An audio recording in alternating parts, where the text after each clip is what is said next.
출산 당일 그는 애인과 여행을 떠났지만 의사의 전화 한 통이 그의 인생을 영원히 바꿔놓았다. 새벽 3시 15분. 곽단비는 배를 번개처럼 꿰뚫는 통증에 잠에서 깼다. 임신 8개월 반 동안 감정의 롤러코스터를 탔지만 이 감각은 달랐다. 더 강렬했고 더 현실적이었다. 그녀는 침대에서 천천히 몸을 일으키며 남편 표태아가 있어야 할 자리를 손으로 더듬었다. 차가운 시트가 그녀가 이미 알고 있던 사실을 확인시켜 주었다. 남편은 또 집에 들어오지 않았다. 태아 씨, 또 다른 진통이 그녀의 몸을 웅크리게 만들자 그녀는 텅 빈 침실을 향해 속삭였다. 마포구에 있는 방 2개짜리 아파트는 그 어느 때보다 조용하게 느껴졌다. 이웃들은 잠들었고 거리에는 차 소리도 끊겼으며 멀리서 들려오는 냉장고의 윙윙거리는 소리만이 정적을 깨고 있었다. 단비는 침대 헤드보드를 붙잡고 힘겹게 일어나 창가로 걸어갔다. 가로등이 텅 빈 서울의 밤거리를 비추고 있었고 그녀는 자신이 꼭 그 거리 같다고 느꼈다. 텅 빈 마음으로 그녀는 지난 2시간 동안 5번째로 태아에게 전화를 걸었다. 신호는 곧장 음성 사서함으로 넘어갔다. 평소 차분하던 그녀의 얼굴이 좌절감으로 일그러졌다. 단비의 갈색 머리는 대충 묶여 있었고 피곤함에 지친 녹색 눈은 부어 있었다. 불안할 때마다 아래 십술을 깨무는 버릇은 지난 몇 달간 더욱 심해졌다. 제발 태아 씨, 받아. 그녀는 다시 번호를 누르며 중얼거렸다. 안 받네. 그녀는 부엌으로 가 캐모마일 차를 따랐지만 한 모금 마시기도 전에 또 다른 진통이 덮쳐왔다. 이번에는 달랐다. 더 길고 더 깊었다. 차가 하얀 싱크대 위로 쏟아졌고 단비는 오직 엄마만이 가질 수 있는 원초적인 직감으로 때가 왔음을 알았다. 떨리는 손으로 그녀는 부엌 서랍에서 몇 주 전 준비해둔 목록을 찾았다. 신촌 세브란스 병원, 전화번호 2228, 1114. 그녀는 이 순간을 머릿속으로 수천 번이나 연습했지만 혼자일 거라고는 상상조차 하지 못했다. 그녀는 일산에 사는 언니 곽효주에게 전화를 걸었다. 단비야, 무슨 일이야? 잠결인 듯한 효주의 목소리에는 걱정이 묻어났다. 언니, 때가 온 것 같아. 근데 태아 씨가 없어. 뭐? 없다니? 네, 남편이잖아. 지금 바로 갈게. 아니, 시간이 없어. 진통 간격이 너무 짧아. 그냥 택시 부를게. 단비는 효주가 반박할 틈도 주지 않고 전화를 끊었다. 언니가 일산에서 오려면 최소 40분은 걸릴 텐데 이제 진통은 5분 간격으로 오고 있었다. 택시를 기다리는 동안 그녀는 아파트를 둘러보았다. 벽에는 4년 전 결혼식 사진들이 걸려 있었다.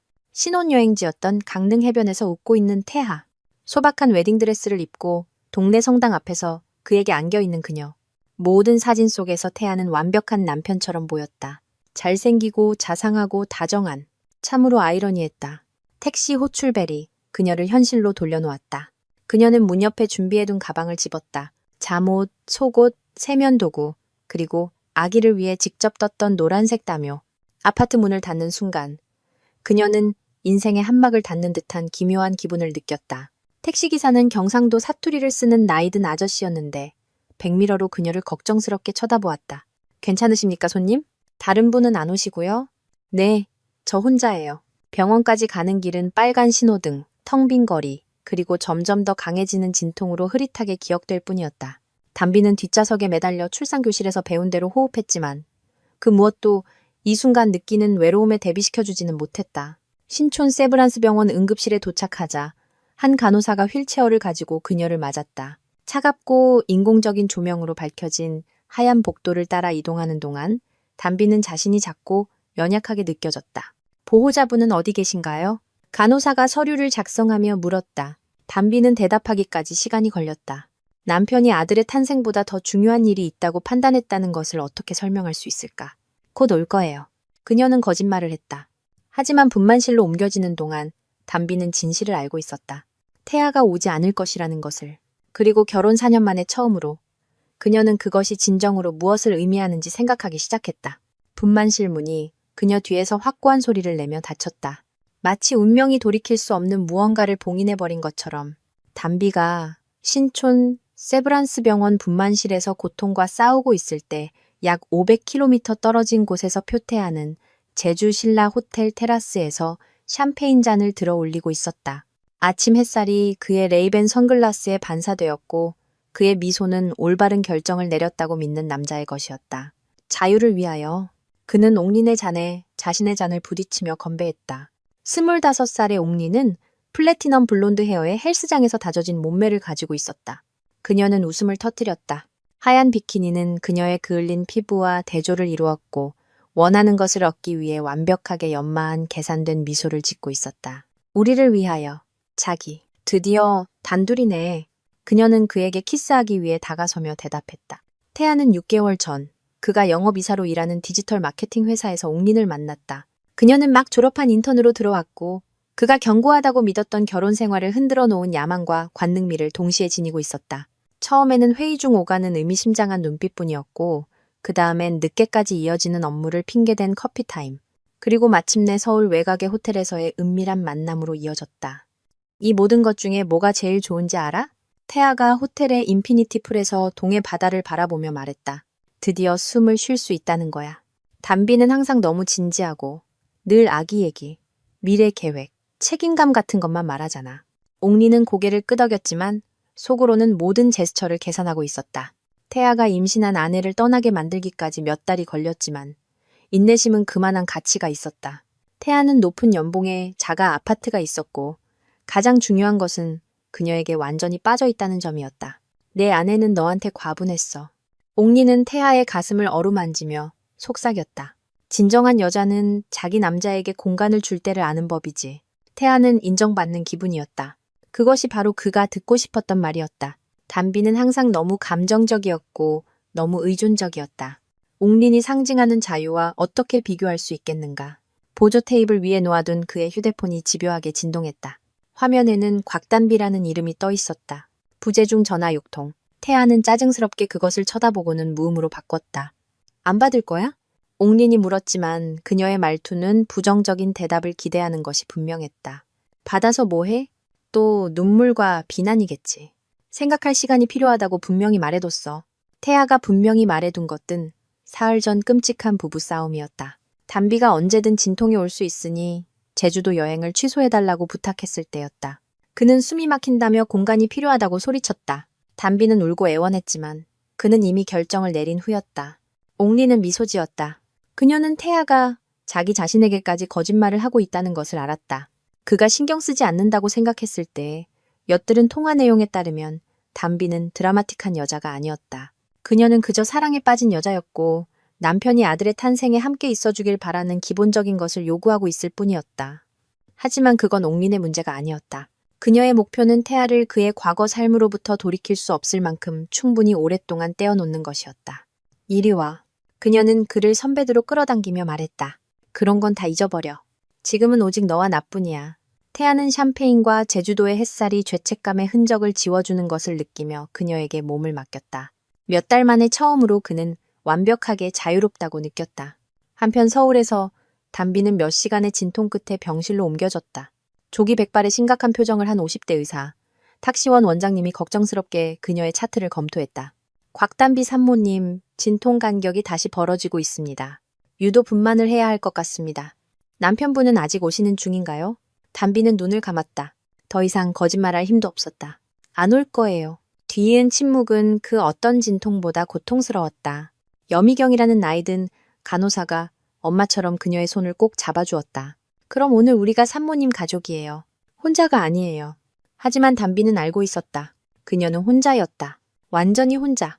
언니 효주가 머리가 헝클어진 채 일산에서 미친 듯이 운전해온 얼굴로 병원 복도를 달려왔다. 그 인간 어디 있어? 방에 들어서며 효주가 내뱉은 첫 마디였다. 담비는 대답할 필요가 없었다. 그녀의 침묵이 모든 것을 말해주고 있었다. 제주도에서 태아는 서울에서 벌어지는 드라마는 까맣게 모른 채 세 번째 샴페인 병을 주문하고 있었다. 그의 전화는 이따금씩 계속 진동했지만 그는 그것을 완전히 무시하는 법을 터득했다. 배신은 초단위로 진행되고 있었고 그는 자신의 부재의 순간이 곧 그의 인생 전체를 삼켜버릴 심연을 더욱 깊게 파고 있다는 사실조차 인지하지 못하고 있었다. 오후 2시. 담비는 더 이상 자신의 몸이 아닌 것 같았다. 진통은 쉴 틈 없이 거센 파도처럼 연달아 몰아쳤다. 탁시원 원장님은 12시간의 비효율적인 진통 끝에 유도 분만을 결정했고 이제 그녀의 모든 근육이 고통으로 비명을 지르고 있었다. 담비 씨, 거의 다 왔어요. 여미경 간호사가 젖은 수건으로 그녀의 이마에 맺힌 땀을 닦아주며 격려했다. 우리 아가가 엄마를 만나고 싶어 하네요. 담비는 언니 효주의 손을 구명줄처럼 꽉 잡았다. 3살 위인 효주는 항상 그녀의 버팀목이었다. 일산의 한 세무사 사무실에서 격리로 일하는 그녀는 10대 아들딸과 자신을 끔찍이 아끼는 남편이 있었다. 그것은 담비가 불과 몇 시간 전까지만 해도 자신도 가지고 있다고 믿었던 모든 것이었다. 숨쉬어 동생. 교실에서 배운 대로. 효주가 속삭였지만 그녀의 갈색 눈에는 억눌린 분노의 눈물이 가득했다. 언니, 태아 씨는 어딨어? 담비가 진통 사이사이 신음했다. 내 딸이 태어나는데. 그 사람은. 그녀는 말을 잇지 못했다. 고통은 육체적인 동시에 감정적이기도 했다. 매 진통마다 그녀는 인생에서 가장 중요한 순간을 완전히 혼자 겪고 있다는 사실을 상기했다. 탁시원 원장님이 침대 발치에 섰다. 그는 수천 번의 출산을 지켜봤지만 이처럼 슬픈 탄생은 거의 없었다. 그는 가족들에게 둘러싸여 출산하는 미혼모도 보았고 32세의 이 기혼 여성보다 더 많은 지지를 받는 10대 엄마들도 보았다. 담비 씨, 다음 진통 때 온 힘을 다해 힘주세요. 아기 머리가 보여요.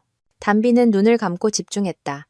잠시 동안 육체적 고통이 다른 모든 것을 지워버렸다.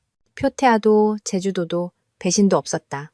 오직 그녀와 그녀가 세상에 곧 내보낼 생명만이 존재했다. 자, 지금이에요. 힘주세요. 그녀의 목에서 터져나온 비명에는 지난 몇 달간의 모든 좌절, 분노, 실망이 담겨 있었다. 하지만 거기엔 무언가 다른 것도 있었다. 그녀가 가지고 있는지 몰랐던 원초적인 힘이었다. 다 됐어요. 나오고 있어요. 그리고 오후 2시 37분, 10월 15일, 표세벽이 태어났다. 작고 쭈글쭈글하고 까만 머리카락이 숨많았으며 힘차고 맑은 울음소리로 세상에 자신의 도착을 알리는 패를 가졌다. 담비는 아기를 보고 울음을 터뜨렸다. 고통 때문이 아니라 숨이 멎을 만큼 강렬한 감정 때문이었다. 여미경 간호사가 아기를 그녀의 가슴 위에 올려주자 담비는 온 세상이 이 작은 생명체를 중심으로 재편되는 것을 느꼈다. 안녕, 내 사랑. 그녀는 새벽 위의 작은 뺨을 어루만지며 속삭였다. 엄마야. 효주는 숨김없이 울면서 엄마와 딸의 첫 만남을 휴대폰으로 녹화하고 있었다. 너무 예뻐. 담비야. 완벽해. 하지만 기쁨의 이면에서 담비는 깊은 슬픔을 느꼈다. 태아는 이 순간을 놓치고 있었다. 그는 다른 여자와 함께 있느라 인생의 가장 큰 기적을 놓치고 있었다. 어떻게 그렇게 눈이 멀고 이기적일 수 있을까? 한편 제주도에서 태아는 수영장 옆에서 낮잠을 자다 막 깨어났다.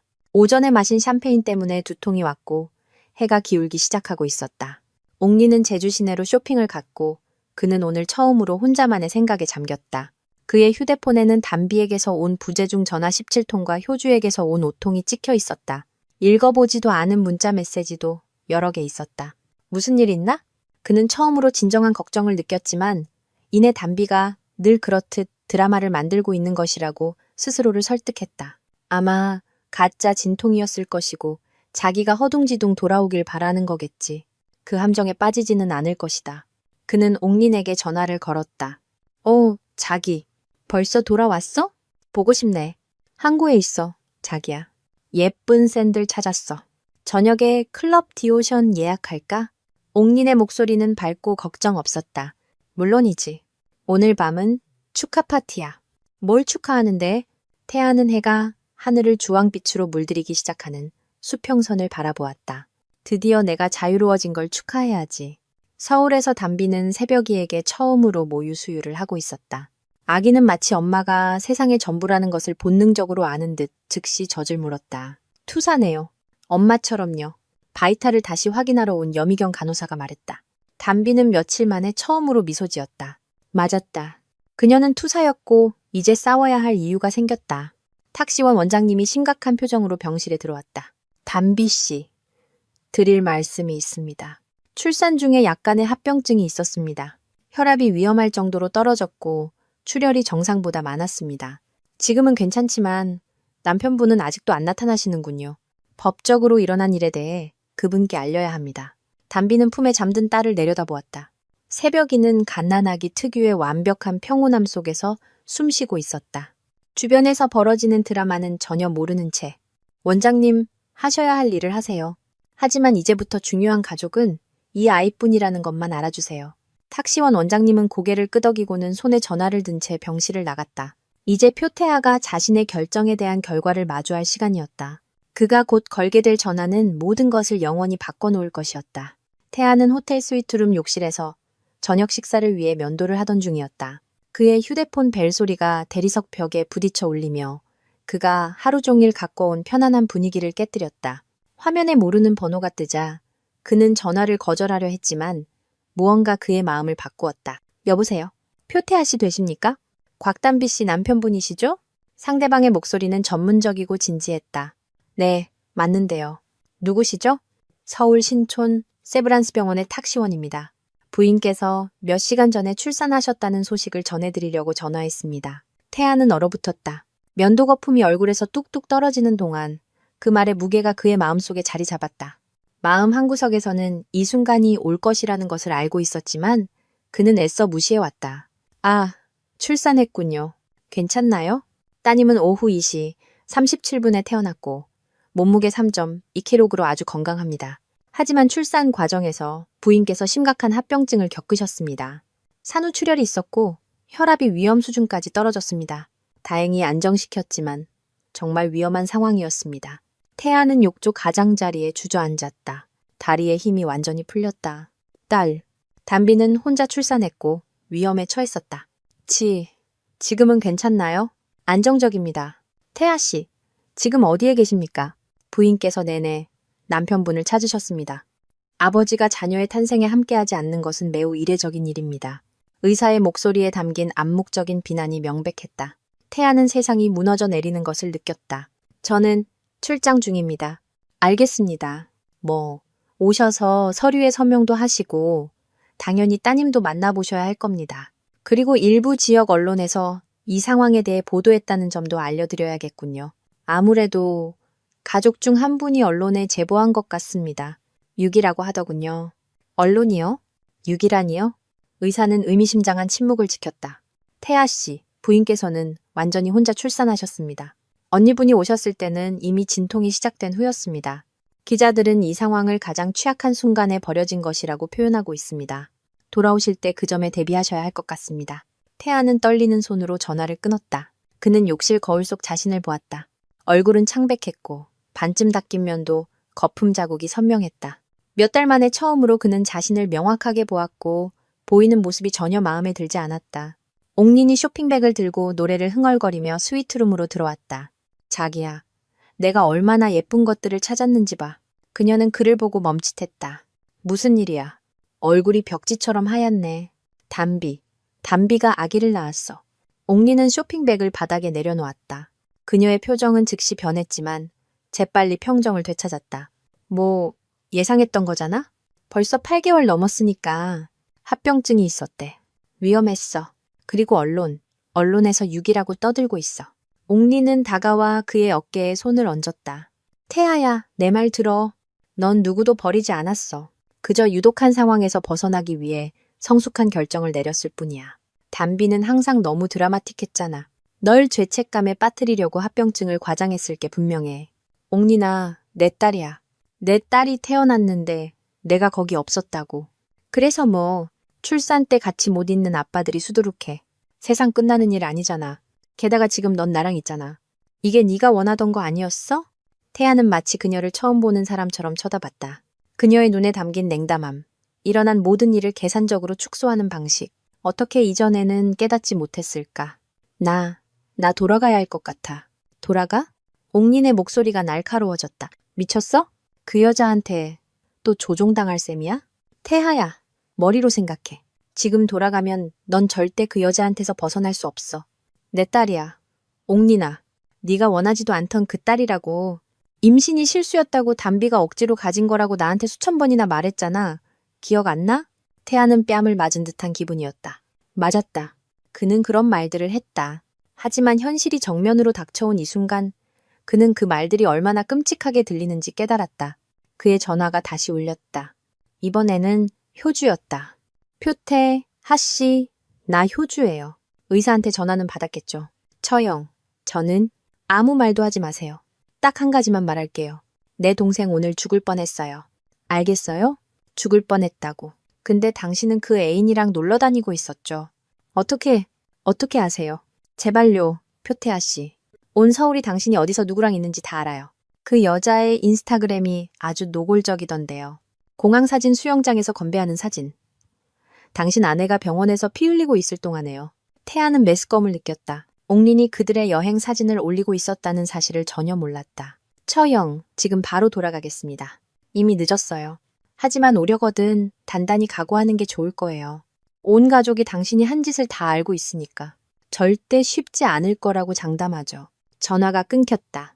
태아는 자신의 완벽했던 세상이 산산조각 나는 것을 느끼며 침묵에 잠겼다. 옥리는 분노와 공포가 뒤섞인 눈으로 그를 쳐다보고 있었다. 지금 가면 태아야, 돌아왔을 때 내가 널 받아줄 거라고 기대하지 마. 태아는 그녀를 보았다. 몇 달 만에 처음으로 그는 옥린을 있는 그대로 보았다. 젊고 아름답지만 완전히 이기적인 여자. 그의 결혼을 파괴하기 위해 모든 움직임을 계산했고 결국 성공한 여자. 아무 말 없이 그는 짐을 싸기 시작했다. 제주도에 도착했던 남자는 더 이상 존재하지 않았다. 그 자리에는 인생에서 가장 중요한 것을 결코 그럴 가치가 없었던 무언가 때문에 잃어버렸다는 것을 막 깨달은 한 아버지만이 남아 있었다. 표태아는 딸이 태어난 지 12시간 후인 10월 16일 새벽 6시 인천국제공항에 도착했다. 제주도에서 오는 일시간 남짓의 비행은 한순간도 눈을 붙이지 못한 채 고문과 같았다. 눈을 감을 때마다 그가 샴페인으로 건배하는 동안 홀로 진통하는 담비의 얼굴이 떠올랐다. 공항에서 신촌 세브란스 병원으로 가는 택시는 아직 잠에서 깨지 않은 서울의 거리를 달렸다. 태아는 동이 트면서 하나둘 꺼지는 가로등을 창밖으로 보며 자신의 도시에서 이방인이 된 듯한 기분을 느꼈다. 모든 것이 그대로였지만 그는 아무것도 예전 같지 않을 것임을 알았다. 오는 동안 담비에게 전화를 걸었지만 그녀의 전화는 꺼져 있었다. 효주에게도 걸어봤지만 그녀는 그의 목소리를 듣자마자 전화를 끊어버렸다. 침묵은 귀가 먹먹할 정도였다.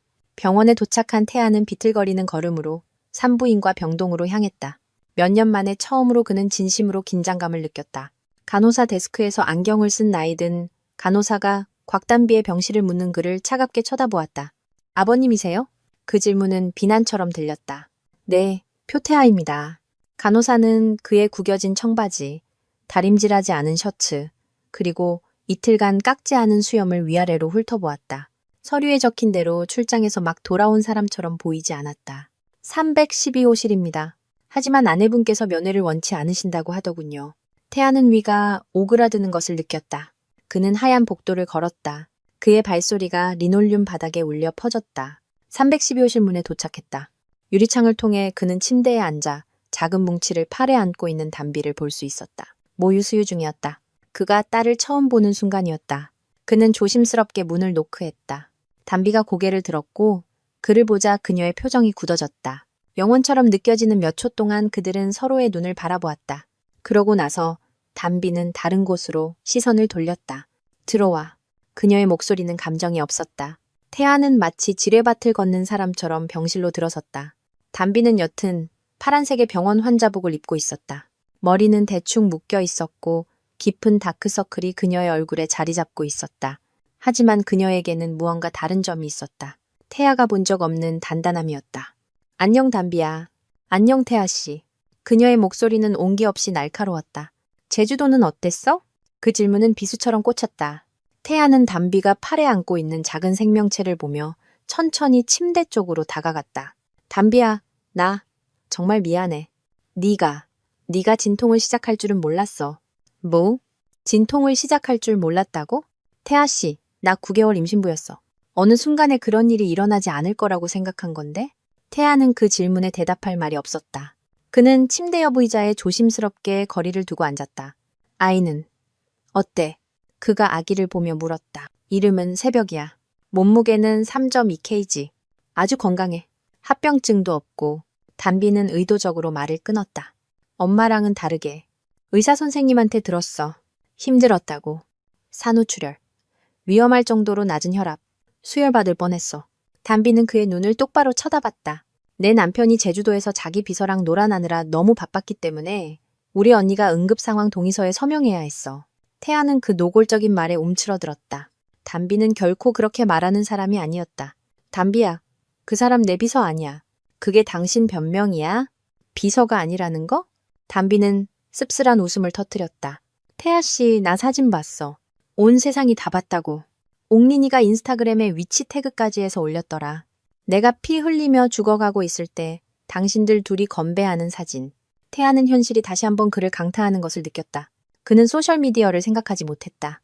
옥린이 그렇게 무모하거나 잔인할 수 있다고 생각하지 못했다. 담비야, 끔찍한 실수였어. 혼란스러웠어. 숨이 막혔다고. 숨이 막혔다고? 담비의 목소리가 커지자 새벽이가 깨어나 칭얼거리기 시작했다. 자신을 필요로 하는 임신한 아내가 있어서 숨이 막혔다고? 아빠가 될 책임감 때문에 숨이 막혔다고? 담비는 새벽이를 달래기 위해 부드럽게 흔들었고 태아는 그녀가 엄마 역할을 하는 것이 얼마나 자연스러운지 깨달았다. 마치 그 일을 위해 태어난 사람 같았다. 만나보고 싶어. 태아가 속삭였다. 담비는 한참 동안 그를 쳐다보았다. 그러고는 매우 신중한 동작으로 몸을 일으켜 새벽이를 그에게 건넸다. 내 딸이야, 태아 씨. 네가 곁에 있어주지 않았던 아이. 아빠가 제주도에서 노는 게 더 중요하다고 결정해서 엄마를 잃을 뻔했던 아이. 태아는 처음으로 새벽이를 품에 안았다. 너무 작고 너무 연약했다. 아이는 눈을 감고 있었고 코는 아주 작았으며 손은 그의 손가락을 겨우 잡을 수 있을 만큼 작았다. 딸의 무게를 느끼자 태아는 울음을 터뜨렸다. 예쁘다. 담비야. 완벽해. 그래, 완벽하지. 그리고 태어난 첫 순간부터 너 없이 자랐어. 그때 효주가 병실로 들어왔다. 태아를 보자 그녀의 얼굴은 경멸의 가면으로 변했다. 어머나, 이게 누구야? 올해의 아빠께서 납치셨네. 처형, 제발요. 아니, 태아씨, 나한테 제발이라고 하지 마. 내 동생이 저 분만실에서 혼자 있는 걸 보는 게 어떤 기분이었는지 알아? 네가 내 애인이랑 휴가 즐기는 동안 내 이름을 부르며 비명 지르는 걸 듣는 게 어떤 기분이었는지 아냐고. 태아는 완전히 패배한 기분으로 새벽이를 담비에게 돌려주었다. 어떻게 하면 이걸 만회할 수 있을까? 담비와 효주는 시선을 교환했다. 그리고 담비가 태아가 들어본 적 없는 목소리로 말했다. 차갑고 단호하고 최종적인 목소리로. 아무것도. 태아씨, 당신은 아무것도 할 수 없어. 이건 고칠 수 있는 게 아니니까. 당신이 떠나기로 선택한 그 순간 이건 영원히 부서졌어. 담비야, 우리는 가족이잖아. 아니, 그 말은 단호하게 끊겼다. 새벽이랑 나, 우리가 가족이야. 당신은 그냥 나를 임신시키고 내가 가장 필요할 때 나를 버린 남자일 뿐이야. 태아는 절망적으로 의자에서 일어섰다. 진심일 리 없어. 내 딸이기도 하잖아. 그래, 네 딸이야. 우리가 병원에서 나가고 이혼 절차를 밟으면 면접 교섭권은 갖게 될 거야. 하지만 우리는 다시는 예전으로 돌아갈 수 없어. 담비는 새벽이를 가슴에 편안하게 안고 눈을 감았다. 마치 태아가 더 이상 그곳에 없는 것처럼. 이제 그만 가보는 게 좋겠어. 효주가 말했다. 내 동생은 쉬어야 해. 태아는 좀비처럼 문을 향해 걸어갔다. 문턱에 다다랐을 때 그는 담비와 딸을 한 번 더 보기 위해 돌아섰다. 담비는 고개를 들지 않았다. 담비야, 제발. 잘 가, 태아씨. 문은 그의 뒤에서 관뚜껑이 영원히 닫히는 것처럼 최종적인 소리를 내며 닫혔다. 태아는 패배한 사람처럼 마포구 아파트로 돌아왔다. 문을 열자 침묵이 뺨을 때리는 것처럼 그를 강타했다. 모든 것이 그가 3일 전 떠났을 때와 똑같았지만 이제 모든 물건이 낯설게 느껴졌다. 거실 탁자 위에 담비의 커피잔, 소파 옆에 그녀의 슬리퍼, 새벽이라는 이름이 적힌 페이지에 표시가 된 아기 이름책. 그는 2주 전 담비가 여행을 취소해달라고 애원했을 때 마지막으로 사랑을 나눴던 소파에 주저앉았다. 그녀의 행동은 마치 이별을 예감한 듯 애틋하고 절박했다. 그의 휴대폰은 쉴 새 없이 울렸다. 처음은 춘천에 계신 어머니, 왕희의 여사였다. 태하야 아들아, 이게 무슨 소리냐? 담비가 혼자 애를 낳았다는 게 사실이니. 태하는 무슨 말을 해야 할지 몰랐다. 어머니는 70세셨고 5년 전 아버지가 돌아가신 후 홀로 지내셨으며 담비를 친딸처럼 아꼈다. 어머니 복잡해요. 복잡해? 태하야, 내 손녀가 태어날 때 넌 어디 있었니? 저 출장 중이었어요. 전화기 너머의 침묵은 그 어떤 고함보다 더 많은 것을 말했다. 태하야, 날 바보로 알지 마라. 내 누나 은채가 벌써 다 얘기해줬다. 그 사진들, 그 여자애. 어떻게 담비한테 이럴 수가 있니? 태하는 눈을 감았다. 부동산 중개업을 하는 누나 표은채는 소셜미디어 활동이 활발했다. 당연히 옥린의 게시물을 봤을 것이다. 어머니 지금은 이 얘기하고 싶지 않아요. 난 하고 싶다. 담비는 성녀야, 태아야. 성녀라고. 그리고 넌 인간 말종이야. 이 사태 수습하기 전까지는 춘천 올 생각도 마라. 어머니는 전화를 끊었다. 평생 처음으로 그에게 전화를 끊으신 것이었다. 1시간 후 초인종이 울렸다. 고등학교 때부터 친구였고 결혼 전 몇 년간 같이 살았던 기도훈이었다. 태아야, 너 대체 무슨 짓을 한 거야? 도훈은 초대도 기다리지 않고 들어왔다. 그는 엔지니어였고 태아와 동갑이었으며 항상 둘 중 더 분별력 있는 쪽이었다. 너도 알고 있구나. 알고 있냐고? 태아야, 동네 카톡, 단톡방마다 난리야. 제주도 사진, 병원에 있는 담비. 무슨 생각이었던 거야? 태아는 아침 십시임에도 불구하고 위스키를 따랐다. 생각이 없었어. 그게 문제야. 그 여자애, 옥린인가? 아직 제주도에 있어? 몰라. 전화 안 왔어. 내가 간다고 했더니 아무 말도 안 하더라. 도우는 심각한 표정으로 그의 맞은편에 앉았다. 태아야, 알아둬야 할 게 있어. 어젯밤에 친구들이랑 우리 동네 호프에 있었는데 내가 도착하니까 다들 조용해지더라. 무슨 일이냐고 물으니까 철민이가 인스타그램 사진을 보여줬어. 다들 네가 한 짓을 알아, 친구. 그리고 아무도 이해 못해. 태아는 속이 뒤틀리는 것을 느꼈다. 우리 동네 호프는 그의 총각 파티를 했던 곳이고 15년간 친구들과 축구 경기를 보던 곳이었다. 뭐라고 하던데? 네가 개자식이라고 직설적으로 말해서 미안하지만 다들 그렇게 말했어. 철민이 2살짜리 딸이 있는데 어떻게 남자가 아내 출산할 때 버리고 갈 수 있는지 이해가 안 된대. 태아는 위스키를 단숨에 들이켰다. 그럼 이제 난 어떻게 해야 돼? 네 가족을 위해 싸워야지. 단비한테 가서 무릎 꿇고 빌고 필요한 건 뭐든지 해. 병원에 갔었어. 다 끝났다고 하더라. 그럼 계속해. 태아야, 단비는 널 사랑해. 항상 사랑했어. 네가 망쳤지만 어쩌면 해결책이 있을지도 몰라.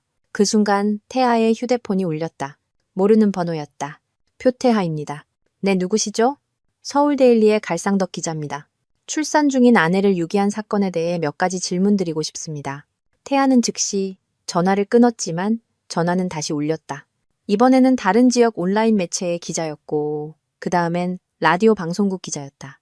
1시간 만에 태아는 14통의 전화를 받았다. 도훈아, 이거 심각해지고 있어. 태아야, 한 가지 알아도. 한국에서 임신한 아내를 버리는 건 사회적으로 할 수 있는 최악의 짓이야. 넌 언론에게 완벽한 악당이라고. 오후에는 직장 상사인 목진우 이사님에게서 전화가 왔다. 표 이사, 내일 아침 일찍 내 사무실에서 좀 보지. 이사님, 무슨 일 있으신가요? 표 이사, 고객사 3곳에서 전화가 왔네. 우리 회사 영업이사 중 한 명이 애인과 휴가를 가기 위해 출산 중인 아내를 버렸다는 게 사실이냐고 묻더군. 내가 뭐라고 대답해야 하나? 태아는 뱃속에 매듭이 지어지는 것을 느꼈다. 그게 정확히 그런 건. 표 이사, 내일 얘기하지. 하지만 미리 말해두는데 회사 이미지에 별로 좋아 보이지 않아. 그날 밤 태아는 4년 만에 처음으로 아파트에서 혼자 저녁을 먹었다. 항상 담비가 둘을 위해 요리했다. 그녀는 그 공간을 웃음소리, 대화, 따뜻한 존재감으로 채웠었다. 이제는 침묵과 자신의 발소리 메아리뿐이었다. 밤 11시 초인종이 울렸다. 태아는 도훈이려니 생각했지만 문을 열자 옥린이 서 있었다. 그녀는 작은 여행 가방을 들고 있었고 눈은 울어서 빨개져 있었다. 태아 씨, 제발 들어가게 해줘. 갈 데가 없어. 무슨 일이야? 룸메이트가 나를 쫓아냈어. 기사를 보고 자기 집에 드라마는 싫대. 그리고 우리 부모님. 부모님도 이 일이 잠잠해질 때까지 부산에 내려오지 말라고 하셨어.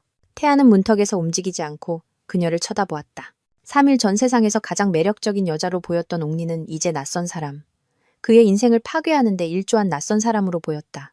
옥리나, 여기 머물 수 없어. 왜 안 돼? 이게 네가 원하던 거 아니었어? 나랑 같이 있는 거? 태아는 그녀의 눈을 보았다. 그 속에는 사랑도, 후회도, 일어난 일에 대한 이해도 없었다. 오직 잘못된 말에 베팅했다는 것을 깨달은 여자의 공포만이 보였다. 내가 원했던 건 환상이었어. 그리고 그 환상 때문에 난 아내와 딸을 잃었지. 태아 씨, 제발. 아니, 옥린아, 이건 끝났어. 모든 게 끝났다고. 태아는 옥린을 복도에 남겨두고 문을 닫았다. 몇 달 만에 처음으로 그는 올바른 결정을 내렸다. 하지만 이미 너무 늦어버렸다. 담비는 출산 사흘 후 병원에서 퇴원했다. 여미경 간호사가 새벽이에 퇴원복을 입히는 것을 도울 때 그녀는 몇 년 만에 처음으로 태아와 상의 없이 중요한 결정을 내리고 있다는 것을 깨달았다. 어머니가 선물해준 분홍색 베넷 저고리를 골랐고 모든 서류에 혼자 서명했으며 마포구 아파트로 돌아가는 대신 일산의 언니 집으로 바로 가기로 결정했다.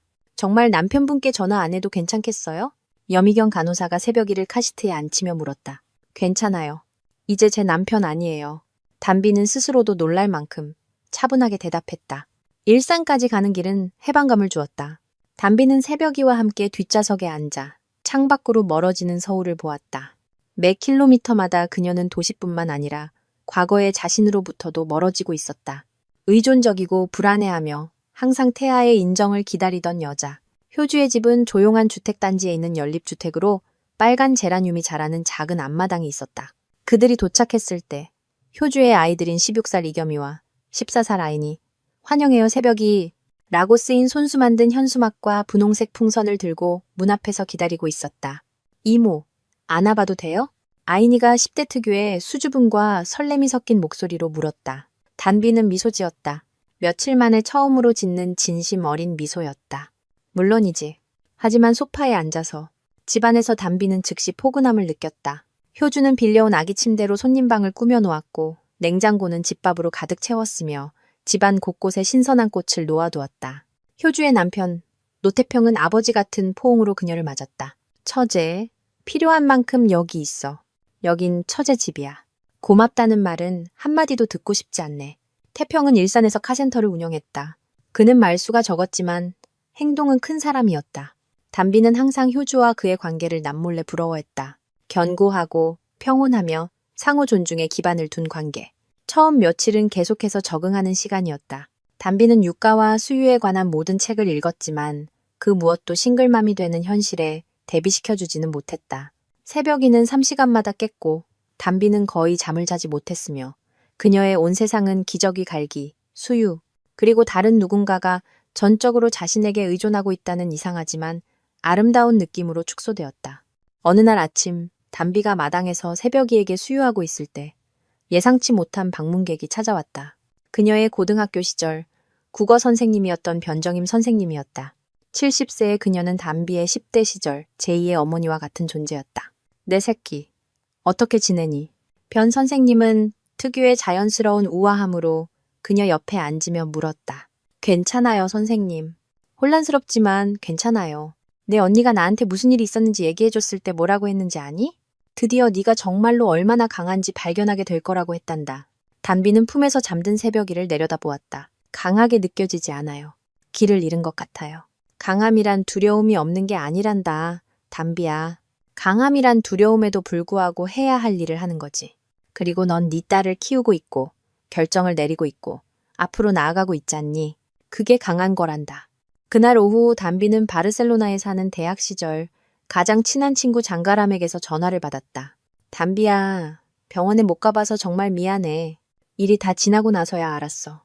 괜찮아. 생각보다 괜찮아, 사실. 태아 씨는 얘기해봤어? 담비는 잠시 말을 멈췄다.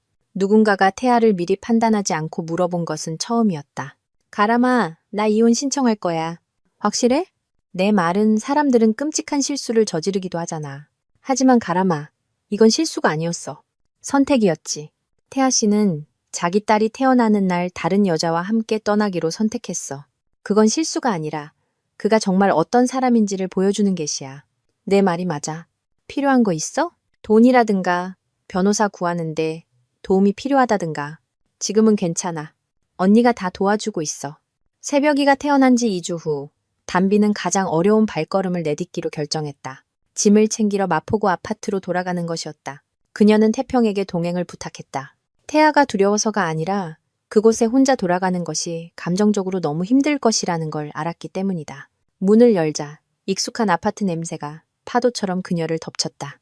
모든 것이 똑같았지만 이제는 더 이상 자신의 것이 아닌 삶의 박물관처럼 느껴졌다.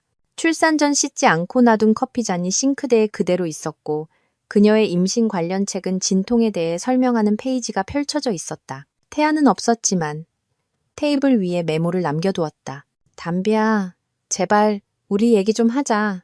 내가 망친 거 알아. 하지만 우리는 가족이잖아. 태아가. 담비는 메모를 2번 읽고는 잘게 찢어버렸다. 괜찮아? 조용히 기다리고 있던 태평이 물었다. 네. 그냥 제 물건이랑 새벽이 옷만 챙기면 돼요. 담비는 낯선 사람처럼 아파트를 돌아다녔다. 자신의 옷, 책, 가족 사진을 챙겼지만 태아의 사진은 하나도 챙기지 않았고 새벽이를 위해 샀던 모든 물건들을 챙겼다. 옷장에서는 비닐 커버에 보관된 웨딩드레스를 발견했다. 잠시 바라보다가 그대로 두었다. 떠나기 전 그녀는 태아에게 메모를 썼다. 태아 씨, 제 짐 가지러 왔었어요. 이제부터 모든 연락은 변호사를 통해 하세요. 담비가 언니 집으로 돌아온 담비는 이상하게 몸이 가벼워진 것을 느꼈다. 마치 깨닫지도 못한 채 몇 년간 짊어지고 있던 무거운 짐을 내려놓은 것 같았다. 그날 밤 새벽이가 아기 침대에서 자는 동안 담비는 캐모마일 차 한 잔을 들고 마당에 앉았다. 딸이 태어난 이후 처음으로 미래에 대해 생각할 여유가 생겼다. 정확히 무엇을 할지는 몰랐지만 오랜만에 처음으로 미래가 자신의 것이라고 느꼈다. 효주가 마당으로 나와 그녀 옆에 앉았다. 무슨 생각해? 일자리도 구해야 하고 아파트도 구해야 하고 싱글맘이 되는 법도 배워야 한다는 생각. 무서워? 담비는 거실 창문을 바라보았다. 그곳에는 새벽이가 평화롭게 잠들어 있었다. 응. 하지만 기대되기도 해. 몇 년 만에 처음으로 내일 무슨 일이 일어날지 기대돼. 그리고 오랜만에 처음으로 담비는 울지 않고 잠이 들었다. 태아는 이제 영안실처럼 느껴지는 아파트 소파에 앉아 담비의 메모를 읽었다. 모든 연락은 변호사를 통해 하세요. 그 말들이 그의 머릿속에서 끊임없이 메아리쳤다. 담비가 집에 있었고 그의 물건을 만졌고 그와 같은 공기를 마셨지만 단 한순간도 그를 볼 필요를 느끼지 못했다. 다음 날 태아는 일이 기분 전환에 도움이 되기를 바라며 사무실에 출근했다. 하지만 5년간 일해온 유리 건물에 들어서자마자 무언가 변했다는 것을 느꼈다. 그가 지나갈 때마다 대화가 멈췄고 시선은 다른 곳으로 향했으며 아침 인사는 어색하게 들렸다. 목진우 이사님이 떡갈나무 책상 뒤에 심각한 표정으로 앉아 그를 기다리고 있었다. 표 이사, 앉게. 얘기 좀 해야겠네. 태아는 가죽 의자에 앉아 항상 이 사무실에서 유지해왔던 프로다운 태도를 지키려 애썼다. 이사님, 개인적인 상황이 좋지 않았던 건 알지만 표 이사, 그런 얘기는 집어치우게. 목 이사님은 안경을 벗고 눈을 비볐다. 주요 고객사 3곳에서 전화가 왔어. 제약회사, 호텔그룹, 대형마트 체인. 다들 똑같은 걸 묻더군. 무엇을요? 우리 회사 영업이사 중 한 명이 애인과 휴가를 가기 위해 임신한 아내를 버린 그 남자가 맞냐고. 태아는 입이 바싹 마르는 것을 느꼈다. 이사님, 제 사생활이. 자네 사생활. 표 이사. 자네는 가족 단위 고객에게 제품을 파는 브랜드와 일하고 있잖아. 아기용품 회사가 갓 태어난 자식을 버린 사람과 일하고 싶어 할 것 같나? 그들 사이에 침묵이 흘렀다. 목 이사님은 손가락으로 책상을 두드렸다. 표 이사, 자네는 유능한 영업사원이야. 회사에 좋은 실적도 가져다 줬지. 하지만 이건 돌이킬 수가 없어. 저를 해고하시는 겁니까? 자진 퇴사할 기회를 주는 걸세. 퇴직금 전액과 경력 증명서는 챙겨주지. 하지만 떠나야 해. 태아는 자신의 정체성에 또 다른 조각이 뜯겨 나간 듯한 기분으로 사무실을 나섰다. 그의 일은 몇 년간 그의 피난처였고 유능하고 존경받는다고 느끼는 장소였다. 이제 그것조차 남지 않았다. 집으로 돌아와 그는 직장 얘기를 하려고 어머니에게 전화했다. 왕희의 여사는 4번째 신호음에 전화를 받았다. 태아야, 무슨 일이냐? 어머니, 저 회사에서 잘렸어요. 그래서 나한테 전화해서 동정이라도 해달라는 거니? 태아야, 넌 네가 알지도 못하는 생후 3주 된 딸이 있고 가장 중요할 때 널 필요로 했던 아내가 있었는데 넌 곁에 없었어. 근데 나한테 네 직장 얘기를 해? 어머니, 저 모든 걸 잃고 있어요. 아니, 아들아, 넌 이미 모든 걸 잃었어. 제주도로 떠나기로 결정한 그날, 이제야 깨닫고 있을 뿐이지. 어머니는 전화를 끊었다. 태아는 오후 3시밖에 안 됐지만 또 위스키를 따랐다. 그날 밤 텔레비전 앞에서 냉동 피자를 먹고 있을 때 모르는 번호로부터 카카오톡 메시지가 왔다. 사진이었다. 태아가 모르는 정원에서 새벽이에게 젖을 물리고 있는 환하게 빛나는 담비의 모습. 사진 아래에는 메시지가 있었다. 네 딸은 너 없이도 잘 크고 있어. 안타깝지도 않니? 태아는 즉시 번호를 차단했지만 그 이미지는 뇌리에 밝혔다. 담비는 달라 보였다. 더 평온하고 더 강해 보였다. 그리고 새벽이는 불과 3주 만에 훌쩍 커 있었다. 다음 날 태아는 기분 전환을 위해 동네를 산책하기로 했다. 토요일이라 거리는 산책하는 가족들, 공원에서 노는 아이들, 테라스에서 커피를 마시는 커플들로 가득했다. 처음으로 태아는 자신이 얼마나 외로운지 깨달았다. 담비와 그가 몇 년간 장을 보던 망원시장에서 그는 항상 원치 않는 조언을 해주던 채소 가게 아주머니 빈순자 씨와 마주쳤다. 어머, 태아 씨. 잘 지내? 빈순자 아주머니의 미소는 금세 사라졌다.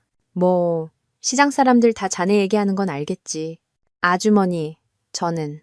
담비 씨는 천사였어. 태아 씨. 천사. 그 큰 배를 하고 여기 와서 항상 아기한테 뭐가 좋은지 물어보곤 했지. 그리고 자네는 뭐 각자 자기 결정을 하는 거니까. 태아는 오렌지 몇 개를 사고 서둘러 자리를 떴지만 상처는 이미 남았다. 동네 채소 가게 아주머니조차 그를 심판했다. 일주일 후 태아는 변호사에게서 전화를 받았다. 표태아 씨, 저는 부인 곽담비 씨의 변호인 계진석 변호사입니다. 결혼 별거 절차를 시작했음을 알려드리기 위해 전화드렸습니다. 별거요? 이혼이 아니고요. 현재로서는 별거입니다. 여기에는 미성년 자녀에 대한 면접 교섭권, 양육비, 재산 분할이 포함됩니다. 변호사가 있으십니까? 태아는 세상이 완전히 무너져 내리는 것을 느꼈다. 아니요, 변호사 없습니다. 한 분 구하시는 게 좋을 겁니다. 서류는 며칠 내로 등기 우편으로 받게 되실 겁니다. 그날 밤 태아는 몇 년 만에 처음으로 만취했다. 그는 담비를 위해, 새벽이를 위해, 과거의 자신을 위해, 그리고 현재의 자신이 된 남자를 위해 울었다. 그는 두통과 끔찍한 정신적 명료함을 안고 새벽 5시에 소파에서 깨어났다. 휴대폰을 들고 담비에게 긴 메시지를 썼다. 용서를 구하고 기회를 애원하고 변하겠다고 약속했다. 그는 5번이나 썼다 지웠다. 결국 간단하게 썼다. 담비야, 제발 새벽이 보게 해줘. 그것뿐이야. 태아가. 답장은 3시간 후에 왔다. 태아 씨, 제 변호사가 감독하에 면접 교섭 일정을 잡기 위해 연락할 거예요. 담비가. 감독하에 면접 교섭. 마치 그가 자기 딸에게 위험한 인물이라도 되는 것처럼. 태아는 욕실 거울 속 자신을 보았다. 거울 속 남자는 덥수룩한 수염, 부은 눈, 그리고 소중한 모든 것을 잃은 사람의 표정을 하고 있었다. 그는 알아볼 수 없었다. 제주도에서 돌아온 이후 처음으로 태아는 자신이 잃어버린 것의 규모를 완전히 이해했다. 그리고 처음으로 어쩌면 되돌릴 길이 없을지도 모른다는 것을 이해했다. 그의 결정에 대한 대가는 매일매일 이자가 붙어 청구되고 있었다. 서울가정법원 면접교섭센터는 평범한 건물에 위치해 있었다. 태아는 약속 시간인 11월 어느 목요일 오후 5시보다 10분 일찍 도착했다. 그는 막 다린 셔츠를 입었고 몇 주 만에 처음으로 머리를 자르고 면도를 했다. 그는 며칠 동안 이 순간을 마음속으로 연습했다. 대기실에는 차례를 기다리는 다른 아버지들이 있었다. 40대 남자는 떨리는 손으로 잡지를 읽고 있었고 다른 남자는 창가에서 초조하게 서성였다. 태아는 파란 플라스틱 의자에 앉아 30초마다 시계를 쳐다봤다. 옷이 정각에 담비가 나타났다. 태아는 그녀를 보고 숨이 멎었다. 그녀는 짙은색 청바지에 베이지색 터틀넥 스웨터를 입고 있었고 갈색 머리는 낮게 묶여 있었다. 그 어느 때보다 좋아 보였다. 임신으로 쪘던 살은 빠졌고 피부는 빛났으며 녹색 눈에는 태아가 기억하지 못하는 결단력이 담겨 있었다. 그녀의 팔에는 이제 오주된 눈에 띄게 자란 새벽이가 안겨 있었다. 태아는 딸이 그렇게 많이 변했는데도 그 과정을 지켜보지 못했다는 사실에 가슴이 아팠다. 담비야. 태아가 의자에서 일어나며 속삭였다. 담비는 4년간의 결혼 생활 동안 가졌던 온기는 온데간데 없는 무표정한 얼굴로 그를 쳐다봤다. 안녕, 태아 씨. 그녀의 목소리는 정중했지만 차가웠다. 조정위원인 나슬기 씨가 다가왔다. 나슬기 씨는 50대 여성으로 가족 치료를 전문으로 하는 심리학자였으며 뿔테 안경에 전문적이면서도 진심 어린 미소를 띠고 있었다. 안녕하세요. 저는 나슬기입니다. 태아 씨, 담비 씨. 면접실로 들어가시죠. 면접실은 작고 아늑했다. 한쪽 구석에는 장난감이 쌓여 있었고 중앙에는 부드러운 카펫이 깔려 있었으며 창문은 안뜰을 향해 있었다. 구석에는 모든 것을 녹화하고 있을 눈에 띄지 않는 카메라가 있었다. 태아 씨. 오늘이 새벽이와 첫 감독하의 면접입니다. 만남은 1시간 동안 진행됩니다. 처음 15분은 새벽이가 안정을 느낄 수 있도록 담비 씨가 함께 있을 것이고 그 후에는 옆방으로 가실 겁니다. 원하시면 유리창을 통해 지켜보실 수 있습니다. 태아는 마치 가석방된 범죄자처럼 기묘한 기분을 느끼며 고개를 끄덕였다. 담비는 작은 소파에 앉아 태아가 기억하는 그 자연스러운 다정함으로 새벽이를 안고 바라보았다. 새벽이는 곰돌이 그림이 그려진 분홍색 우주복을 입고 있었고 눈을 뜨고 아기 특유의 강렬한 호기심으로 주위를 살피고 있었다. 내가 안아봐도 될까? 태아가 소파 다른 쪽 끝에 앉으며 물었다. 담비는 잠시 그의 표정에서 무언가를 가늠하듯 쳐다봤다. 좋아. 하지만 울면 바로 돌려줘. 담비는 조심스러운 동작으로 새벽이를 그에게 건넸다. 태아는 마치 유리 인형을 다루듯 담비와 나슬기 씨의 세심한 시선 아래 모든 제스처를 의식하며 아기를 받았다. 인생에서 두 번째로 딸을 품에 안자 태아는 벅찬 감정을 느꼈다. 새벽이는 지난번보다 무거웠다. 머리카락은 더 자랐고 부드러운 검은 숱이 있었다. 아직 갓난아기 특유의 불분명한 회색빛을 띤 눈이 진지한 표정으로 그를 바라보고 있었다. 안녕, 아가. 태아가 속삭였다. 아빠야. 새벽이는 특별한 반응을 보이지 않았지만 울지도 않았다. 그저 마치 그를 평가하는 듯 아기들이 가진 그 강렬함으로 그를 관찰할 뿐이었다. 많이 컸네. 태아가 담비를 보며 말했다. 아기들은 매일 커. 특히 첫 몇 주 동안은. 담비의 대답은 감정 없이 사실적이었다. 잠은 잘 자? 밥은 잘 먹고? 응. 아주 순한 아이야. 밤에 젖 먹으려고 2번 깨지만 바로 다시 잠들어. 태아는 마치 남의 집 애완동물에 대해 묻는 방문객처럼 그 정보를 듣는 것이 이상하게 느껴졌다. 15분은 어색한 침묵 속에서 흘러갔다. 담비가 일어섰다. 난 옆방에 가 있을게. 필요한 거 있으면 나슬기 선생님이 여기 계셔. 담비는 뒤도 돌아보지 않고 나갔다. 태아는 새벽이와 조정위원과 단둘이 남겨지자 길을 잃은 기분이었다. 제가 뭘 해야 하죠? 그가 나슬기 씨에게 물었다. 그냥 함께 계시면 돼요. 이야기해주고 노래 불러주고 알아가세요. 아기들은 목소리와 존재에 익숙해질 시간이 필요해요. 태아는 할 말을 찾으려 했었다. 그는 서울에 대해, 날씨에 대해, 아기가 얼마나 예쁜지에 대해 이야기했지만 말은 억지스럽고 부자연스럽게 나왔다. 그는 자기 딸에게 어떻게 말을 걸어야 할지 몰랐다. 20분이 지나자 새벽이가 보채기 시작했다. 처음에는 작은 소리였고 그 다음엔 더 부산스러운 움직임, 그리고 마침내 빠르게 커지는 울음소리였다. 배고픈가 봐요. 나슬기 씨가 말했다. 이 시간이면 정상이에요. 태아는 부드럽게 흔들며 달래보려 했지만 새벽이는 더욱더 크게 울었다. 그는 완전히 무력감을 느꼈다. 담비가 즉시 문가에 나타났다. 나줘. 태아는 새벽이를 그녀에게 돌려주었고 담비는 소파에 앉았다. 그녀는 조심스럽게 스웨터를 올리고 수유를 시작했다. 새벽이는 아기 특유의 굶주린 절박함으로 엄마의 가슴에 매달리며 즉시 진정했다. 엄마와 딸 사이에 그토록 친밀하고 자연스러운 장면을 보며 태아는 완전히 이방인이 된 기분이었다. 마치 2명의 낯선 사람을 관찰하는 것 같았다. 담비야, 우리 잠깐만 얘기할 수 있을까? 담비는 새벽이가 계속 젖을 빠는 동안 그를 쳐다봤다. 할 얘기 없어, 태아 씨. 제발 그냥 어떻게 지내? 잘 지내. 오랜만에 제일 잘 지내는 것 같아. 일이나 돈이나. 필요한 거 있어? 당분간은 언니네 집에서 지낼 거야. 출산 휴가 끝나면 일자리 구할 거고. 새벽이 양육비는 내 변호사가 당신한테 청구할 거야. 태아는 그 어느 때보다 무력감을 느끼며 고개를 끄덕였다. 담비야, 내가 한 짓에 변명의 여지가 없다는 거 알아. 하지만 혹시라도 기회가. 아니, 대답은 단호했다. 태아 씨, 나는 내 인생에서 가장 중요한 순간에 남편을 필요로 했던 여자였어. 그리고 그 남편은 다른 여자와 함께 있기로 선택했지. 그 여자는 이제 없어. 지금 여기 있는 사람은 다른 사람이야. 새벽이가 젖먹기를 마치자 담비는 아이를 어깨에 올려 트림을 시켰다. 매일의 연습으로만 가능한 자동적인 움직임이었다. 언제 다시 볼 수 있어? 변호사가 일정을 정할 거야. 아마 처음 몇 주간은 일주일에 1번. 모든 게 순조로우면 점차 늘려가겠지. 담비야, 내 딸이기도 하잖아. 담비는 태아가 해독할 수 없는 표정으로 그를 쳐다봤다. 그래, 태아 씨. 내 딸이야. 하지만 아빠가 되는 건 정자를 제공했다고 얻어지는 권리가 아니야. 아빠가 된다는 건 매일 밤 힘든 순간과 좋은 순간에 곁에 있어주는 거야. 그리고 넌 그러지 않기로 선택했지. 나슬기 씨가 조심스럽게 개입했다. 오늘 면접은 이만 마치는 게 좋겠습니다. 태아 씨, 오늘 어떠셨어요? 태아는 담비의 품에서 감먹고 만족한 아기 특유의 완벽한 평온함 속에서 잠든 새벽이를 보았다. 길을 잃은 기분이었습니다. 담비는 일어나 새벽이의 가방을 챙겨 문으로 향했다. 태아 씨, 다음 면접은 다음 주 목요일 같은 시간이야. 일주일 동안 새벽이에게 어떤 아빠가 되고 싶은지 생각해보는 게 좋을 거야.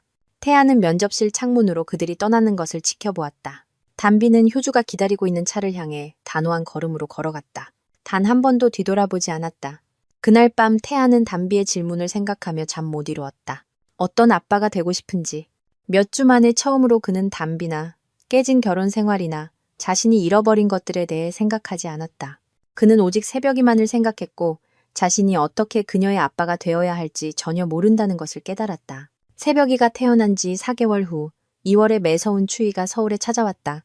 담비는 서울숲 공원에서 유모차를 밀며 창백한 아침 햇살을 즐기고 있었다. 새벽이는 이제 4개월 반이 되었고 엄마의 마음을 녹이는 그 즉흥적인 미소를 지을 줄 알게 되었다. 아이는 더 사교적으로 변했고 소리에 고개를 돌려 반응했으며 아무 의미 없는 소리를 옹알거리기 시작했지만 담비는 그것을 깊은 대화로 해석했다. 새벽아, 저기 오리들 좀 봐. 담비가 여러 가족들이 새들에게 먹이를 주고 있는 연못을 가리키며 말했다. 담비는 언니 집 근처인 일산의 한 치과에서 행정직원으로 일자리를 구했다. 꿈의 직장은 아니었지만 경제적 안정과 새벽일을 돌볼 수 있는 시간을 주는 직장이었다. 그녀는 효과적인 일상을 만들어냈다. 아침에는 동네 보건소 어린이집에 새벽일을 맡기고 3시까지 일한 후 오후에는 딸과 함께 시간을 보냈다. 이혼 서류는 지난주에 공식적으로 처리되었다. 담비는 결혼 전성을 되찾았다. 곽담비. 4년간 표태아의 아내로 불리다가 어색하게 들렸지만 그 이름이 주는 자유로운 느낌이 좋았다. 산책하는 동안 그녀는 서울에 사는 친구 가람에게서 전화를 받았다. 담비야, 거긴 어때? 좋아, 가람아. 아주 좋아, 사실. 새벽이는 꽃처럼 자라고 있고 나 행복한 것 같아. 정말로. 담비는 유모차를 멈추고 바람에 흔들리는 나무잎을 매혹된 듯 바라보는 딸을 보며 미소 지었다. 이상해 알아? 몇 년 동안 행복이란 건 파트너가 있고 완벽한 집이 있고 계획된 삶을 사는 거라고 생각했어. 하지만 지금은 그냥 새벽이랑 나뿐인데 완전한 기분이야. 태아 씨는? 면접은 어떻게 돼가? 담비는 한숨을 쉬었다. 태아는 3개월 동안 매주 면접에 꼬박꼬박 나왔다. 처음에는 그를 보는 것이 고통스러웠지만 점차 일상적이고 거의 관료적인 일이 되어버렸다. 매주 목요일에 보러 와. 이제 감독도 필요 없어. 공원에 데려가서 뭐 사줄 수도 있고. 좋은 아빠가 되려고 노력하고 있어. 하지만 그에게 자연스럽지 않아. 그가 해야 한다고 생각하는 역할을 연기하고 있는 게 느껴져. 새벽이는 그를 받아들이지만 진짜 유대감은 없어. 서울 반대편에서 태아는 한 보험회사에서 면접을 보고 나오는 길이었다. 3개월 동안 15번째 면접이었다. 어떤 면접은 그의 이름을 네이버에서 검색하기 전까지는 순조로웠다. 어떤 면접은 거기까지 가지도 못했다. 그의 이력서는 훌륭했고 경력과 추천서도 있었지만 그의 개인적인 평판이 항상 그를 앞서갔다. 그는 임신한 아내를 버린 남자였다. 가족이 여전히 신성시되는 사회에서 그것은 그를 전문적인 왕따로 만들었다. 광화문을 걸으며 태아는 지난 몇 달을 되돌아보았다. 새벽이와의 면접이 그의 유일한 목적의 원천이었다. 그는 육아에 관한 책을 읽었고 나이에 맞는 장난감을 샀으며 기저귀 가는 법과 분유 타는 법을 배웠다. 하지만 아무리 노력해도 그는 역할을 연기하고 있는 기분이었다. 새벽이는 상냥하고 조용한 아이였지만 울 때면 태아는 여전히 어쩔 줄 몰랐다. 위로가 필요할 때 아이는 그의 품에서보다 담비의 품에서 훨씬 빨리 진정되었다. 마치 딸이 본능적으로 누가 진정한 안식처인지 아는 것 같았다. 태아는 사회생활을 재건하려 했지만 우리 동네 호프 친구들은 여전히 그를 차갑게 대했다. 도움만이 정기적으로 연락을 유지했지만 그조차도 분명한 선을 그었다. 태아야, 친구로서 널 지지하지만 네가 한 짓을 옹호할 순 없어. 마지막 대화에서 그가 했던 말이었다. 어떤 결과는 영원히 지속된다는 걸 받아들여야 해. 그날 오후 태아는 몇 달간 미뤄왔던 일을 하기로 결심했다. 옥린에게 전화하는 것이었다. 제주도 그날 밤 이후로 그녀를 다시 본 적은 없었지만 소문을 통해 그녀가 부모님 집이 있는 부산으로 돌아갔다는 것을 알게 되었다. 태아 씨? 옥린의 목소리는 놀란 듯했다. 안녕, 옥린아. 어떻게 지내? 잘. 복잡하게. 당신은 어때? 최악이야, 솔직히. 직장, 결혼, 딸, 모든 걸 잃었어. 태아 씨, 그때 일. 난 일이 그렇게까지 될 줄은 몰랐어. 태아는 목구멍에서 씁쓸한 웃음이 터져 나오는 것을 느꼈다. 그렇게까지 될 줄 몰랐다고? 옥린아, 넌 내가 임신한 아내를 버리고 너랑 제주도에 가도록 설득했어.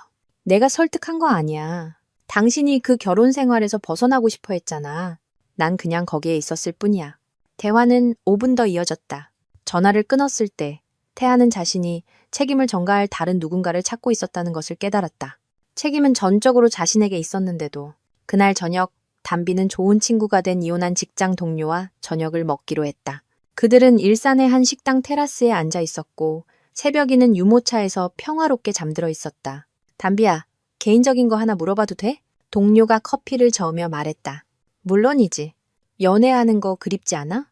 내 말은 태아 씨 말고 그냥 일상을 함께 나눌 누군가가 있는 거 말이야. 담비는 잘 보살핌 받은 아기 특유의 완벽한 평온 속에서 자고 있는 새벽이를 보았다. 있잖아. 처음에는 그랬어.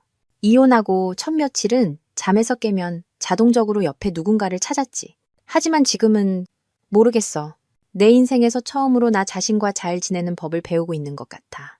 만약 누군가 나타난다면 마음을 열 거야? 담비는 미소 지었다.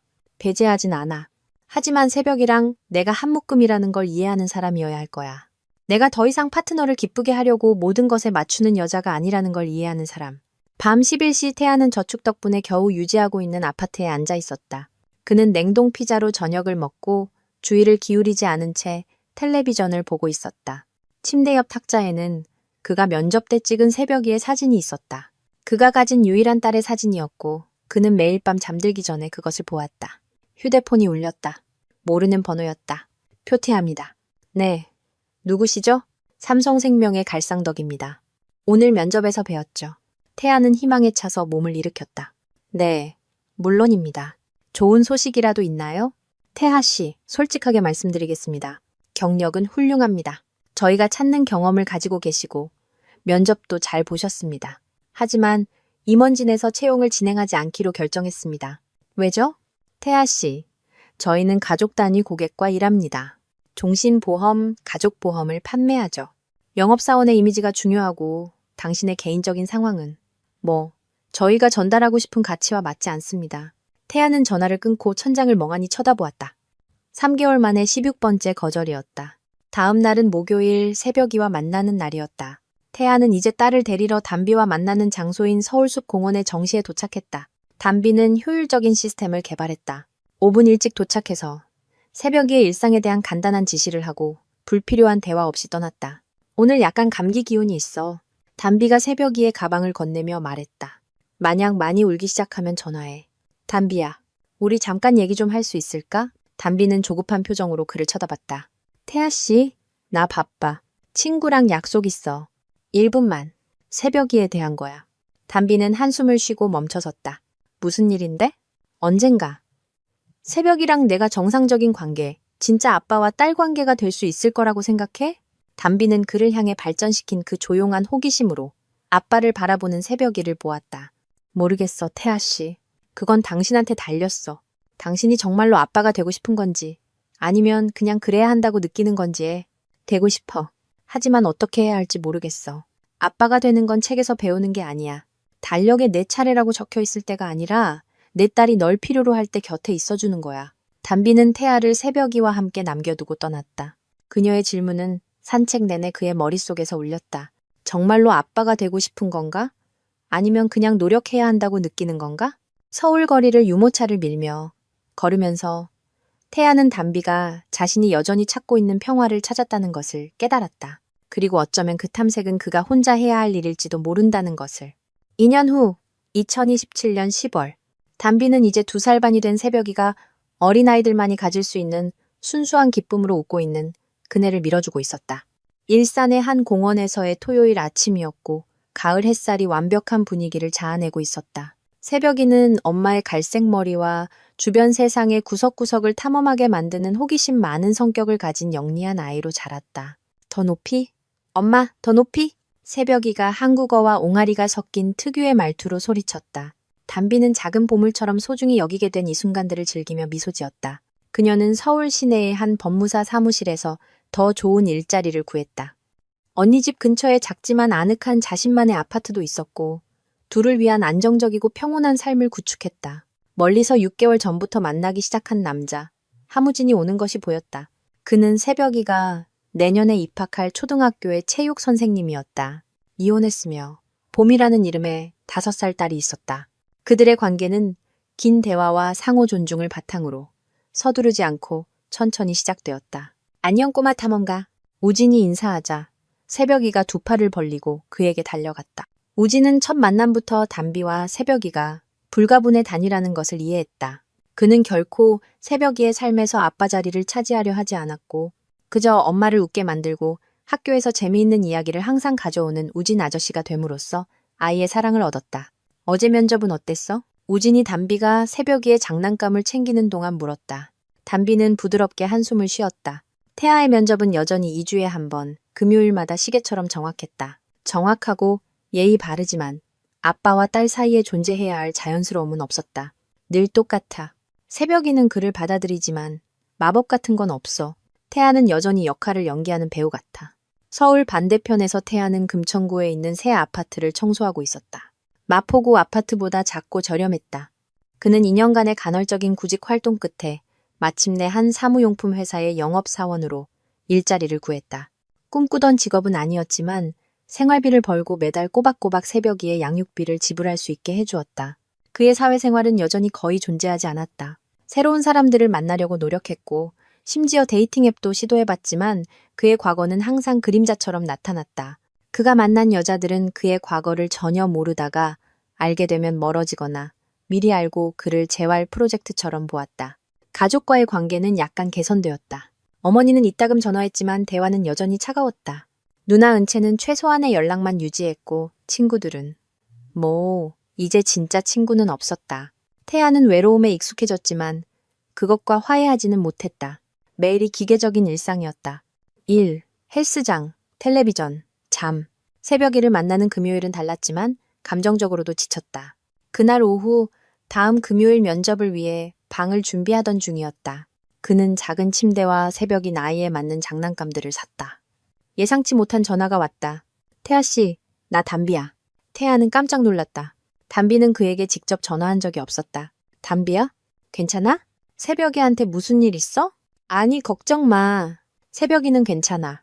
전화한 이유는 할 말이 있는데 전화로 하는 게 나을 것 같아서.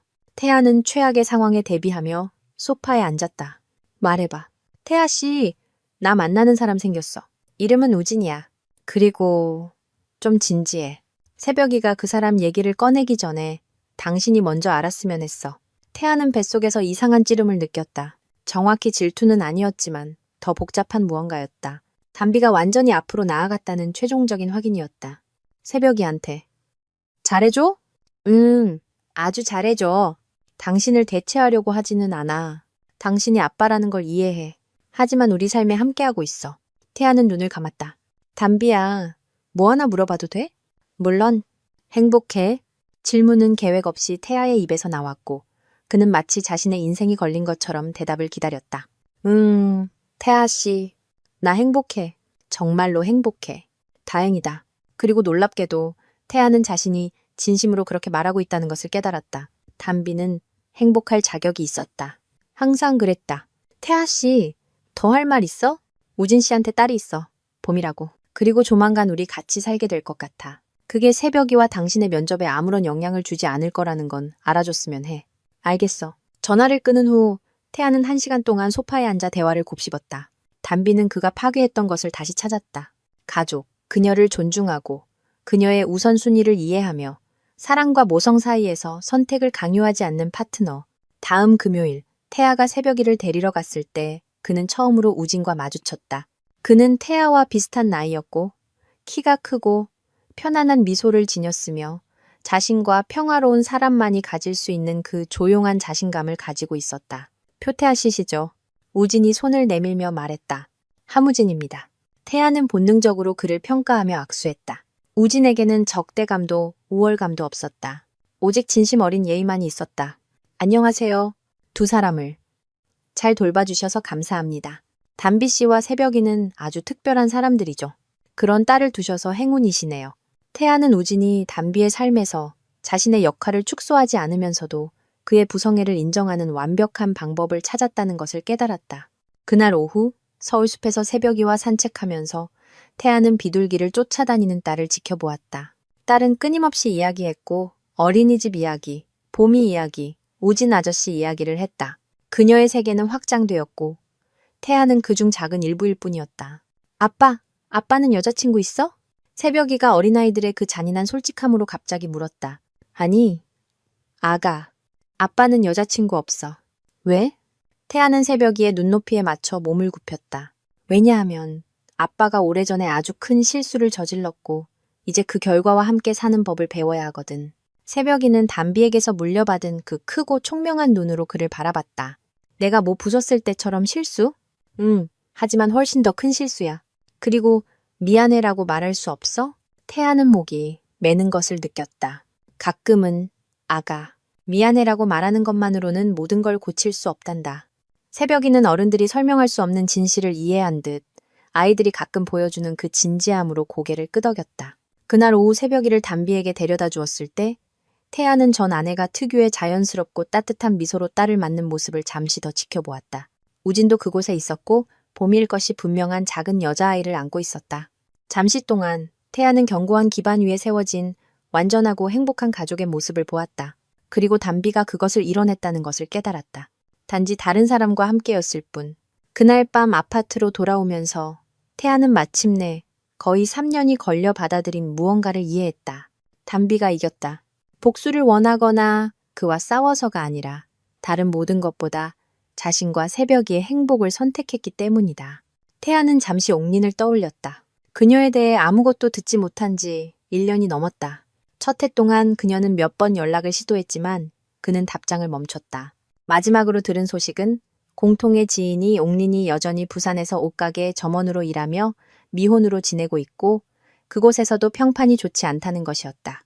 결국 둘 다 배신의 대가를 치렀지만 매우 다른 방식으로였다. 태아는 가족을 잃고 너무나 비싼 교훈을 얻었다. 어떤 결정은 우리를 영원히 따라다니고 어떤 배신은 용서받지 못하며 한 번 깨진 사랑은 재건될 수 없다. 곽담비는 배신의 잿더미에서 다시 태어나는 것이 가능하다는 것을 증명했다. 그녀는 자존감과 존엄성이 어떤 대가를 치르더라도 관계를 유지하는 것보다 더 가치 있다는 것을 보여주었다. 그리고 표태하는 인생에서 잘못된 선택이 두 번째 기회를 주지 않는 순간들이 있다는 것을 너무 늦게 배웠다. 그것은 단지 당신이 필요할 때 곁에 있는 것보다 더 중요한 것이 있다고 결정했을 때 잃어버린 것들로 영원히 각인된 더 작고 다른 삶을 줄 뿐이었다.